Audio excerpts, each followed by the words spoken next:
दोस्तों, लोकतंत्र का नृत्य में आपका स्वागत है। आज शुरुआत करते हैं उत्तर प्रदेश की एक बड़ी खबर से। और सोचिए, मतलब ये तमाम चीजें धीरे धीरे, आज योगी आदित्यनाथ के शासन को 8 साल हो गए, उसके बाद भी ये चीजें निकलती आ रही हैं। अब आप सोचिए, जब ये, और रोज कोई ना कोई ऐसा मामला पकड़ा जाता है, कभी कोई ऐसा मंदिर पकड़ा जाता है जिस पे कब्जा हो गया, कभी कुआं, कभी बावड़ी, कभी सरकारी जमीन पकड़ी जाती है, कभी मदरसा पकड़ा जाता है, कभी मदरसे के लोग पकड़े जाते हैं, कभी बांग्लादेशी पकड़े जाते हैं, और कभी लव जिहाद और इस तरह के गजवाए हिंद पकड़े जाते हैं। लेकिन सोच कर देखें कि मतलब ये जब ये सपा सरकार रही होगी तो ये कहां तक गया होगा और किस हद तक गया होगा कि आज 8 साल हो गए योगी सरकार को, और योगी जैसे सख्त प्रशासक, उसके बाद भी अभी मामला खत्म ही नहीं हो रहा है। ऐसे मतलब जैसे इसका मतलब ऐसा आदि और अंत ही नहीं मिल रहा है इन मामलों का। एक जहांगीर बाबा पकड़े गए साहब, जमालुद्दीन उनका नाम है। अब ये देखिए, जहांगीर बाबा एक कितना सिस्टमैटिक रैकेट चला रहा था ये आदमी। मतलब रैकेट ही नहीं, अब इसको आप देखें, आपके सामने चल रहा है, 1 मिनट से लगा के रखेगा। गिरफ्तारी हुई है इनकी लखनऊ से, लेकिन आप इसको देखें कि क्या एक बंदे ने क्या धंधा फैला रखा है। सोचिए, सरकार की नाक के नीचे बाकायदा 40 खाते चला रहा है, 100 करोड़ का लेन देन है, 40 मुल्कों की यात्रा कर चुका है। कर क्या रहा है पता है साहब? हिंदू लड़कियों को बाकायदा मुस्लिम बनाने का पूरा रैकेट चल रहा है। तो साहब, ब्राह्मण और क्षत्रिय और सिख लड़कियां होंगी तो 15 से 16 लाख रुपया दिया जाएगा।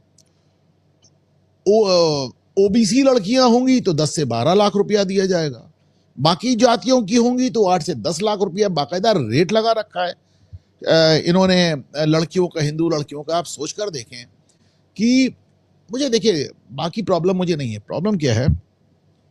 ठीक है, ये सब कर रहे हैं तो पकड़े भी जा रहे हैं। दिक्कत कहाँ आ रही है? दिक्कत ये आ रही है कि इसके बाद जब आप कहें कि there is something called love जिहाद, लव जिहाद नाम की कोई चीज है, तो लोग भड़क जाते हैं। क्या बकवास है, क्या पिछड़ेपन की बात कर रहे हो, क्या ये तुम कट्टरपंथी की बात कर रहे हो? लव जिहाद, लव जिहाद पहली बात केरल हाईकोर्ट ने कहा था। ये जो शब्द आया लव जिहाद का, ये केरल हाईकोर्ट में एक जज साहब ने कहा था। उसके बाद इंडिया टुडे ने इस पे पूरी एक लीड स्टोरी की थी। मैं देख रहा था, मुझे उसका कवर पेज नहीं मिला था, पर मुझे अभी तक याद है फ्रंट पेज स्टोरी की थी। लेकिन आज आप अगर कहते लव जिहाद, चूंकि भाजपा का शासन है, तो ये कहा जाता अब हिंदू कट्टरपंथी। देखिए, इस्लाम में कुरान है, हदीस है और सीरा है, तो इसी से चलते हैं इस्लाम। तो हदीस वो है जो कि इनके रसूल ने जो अपने जीवन काल में जो किया, उनके साहबा जो थे, उनके साथ वाले जो थे, उन्होंने बताया कि हुजूर ने ऐसा किया, हुजूर ने ऐसा किया। उसी में एक जगह हुजूर फरमाते हैं कि साहब, हमको भारत को जीतना है, गजवाए हिंद करना है। गाजी होता है ना, जो काफिरों को जीतता है, मारता है, काटता है, उसे गाजी कहते हैं। तो ये जो वॉर होता है, इसको गजवा कहते हैं।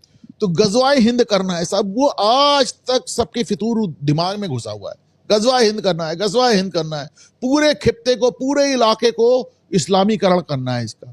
उसका नक्शा भी जारी करते हैं। उस पर ये किताब देखिए, किताब गजवाए हिंद, आप जाके अमेजन पे देखिए, किताब बिक रही है। पूरा ये नक्शा बना रखा है कि साहब हमको गजवाए हिंद करना है। वो पागलपन, वो जुनून इनके। अच्छा, कुछ लोग इसमें बताते हैं कि गजवाए हिंद तो हो गया साहब, जब बाबर आया था, जब मोहम्मद बिन कासिम बल्कि आया था, तभी हो गया गजवाए हिंद। हमने देखी यहाँ पे पाकिस्तान बना लिया, बांग्लादेश बना लिया, कश्मीर बना लिया, हो गया गजवाए हिंद। लेकिन कुछ लोग कहते हैं नहीं, ये भी तो अभी हिंदू बाकी है। पूरी दुनिया में हिंदुस्तान इकलौती जगह है जहां इस्लाम गया, उसके बाद भी वहां पे जो उसका मूल धर्म था वो रह गया, हम रह गए। बस सारे झगड़े की, सारी फसाद की वजह सिर्फ एक है कि साहब, हम तो ईरान गए, अफगानिस्तान गए, हम तो सऊदी अरब गए, हम तो पूरा मिडिल ईस्ट गए, हम तो यहां गए, इंडोनेशिया गए, मलेशिया गए, हर जगह हम हो गए।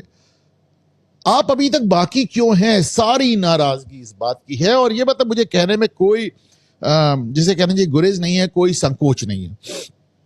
बताइए, लड़कियों के रेट लगा रहे हो आप। लेकिन जैसा मैंने कहा, प्रॉब्लमेटिक ये नहीं कि ऐसा हो रहा है, प्रॉब्लमेटिक ये है, प्रॉब्लम ये है कि अगर आप कह देंगे तो आप कट्टर हैं, आप तो सेकुलर नहीं हैं, आप तो आतंकी हैं। तो जैसे राहुल गांधी कहते हैं, मतलब मैं देखता हूं राहुल गांधी कहते हैं वो अमेरिकी राजदूत से कि भैया ये जो लश्कर तैयबा है और ये फलाना एलईटी है, ये सब फूल जो ये तो छोटे मोटे चीजें हैं, इनको आप भूल जाइए, असली आतंकी तो हिंदू है। पता है, कमाल की बात। तो ये फिर बात थोड़ी सी दिक्कत देती है। यहाँ पे साहब बाकायदा लड़कों को पैसे दिए जाते थे, गाड़ियां दी जाती थी, उनसे कहा जाता था हिंदू लड़कियों को जाकर फंसा के लाओ, मोहब्बत के जाल में, इश्क के जाल में फंसा के लाओ। उसके बाद वो ये दरगाह पे आती थी झांगुर बाबा की, वहां उनका कन्वर्जन होता था, कन्वर्जन होके उनको नया नाम दिया जाता था, उनके वीडियोस बनाए जाते थे, उन्हें ब्लैकमेल किया जाता था, उनके माँ बाप, उनके परिवार को खत्म करने की धमकी दी जाती थी। अभी देखिए जो मैं दिखा रहा था, अंजू गुप्ता अलीरा अंसारी बन गई बेचारी। और इन्होंने झांगुर बाबा ने एक किताब भी जारी कर रखी थी जिसका नाम था शिजराए तैयबा।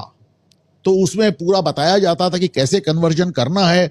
40 मुल्कों के विजिट कर चुके हैं, 40 बैंक अकाउंट रखते हैं, 100 करोड़ रुपए का लेन देन है, इनके नाम पे शोरूम है, इनके नाम पे बंगले हैं, इनके नाम पे लग्जरी कारें हैं। कमाल है साहब। अभी बहरहाल केवल ये पकड़े गए हैं और इनके साथ ये एक नीतू उर्फ नसरीन पकड़ी गई है। बाकी बहुत बड़ा रैकेट है, बहुत बड़ा गिरोह है, सब फरार है। पुलिस भी लगी है, एटीएस भी लगी है, एसटीएफ भी लगी है। अमिताभ यश का आपने बयान देखा तो अब लगी है वो बाबा के निशाने पे आ गए तो बचना नहीं है। लेकिन कहां कहां ढूंढा जाए भाई। आप कहते हैं कि इतने साल हो गए, अभी आप वही बात कर रहे हैं। अरे साहब, आपने गड्ढा इतना गहरा खोद दिया 70 साल में कि भरने में मोदी योगी जैसे 10 लग जाए तो भरना बड़ा मुश्किल है साहब।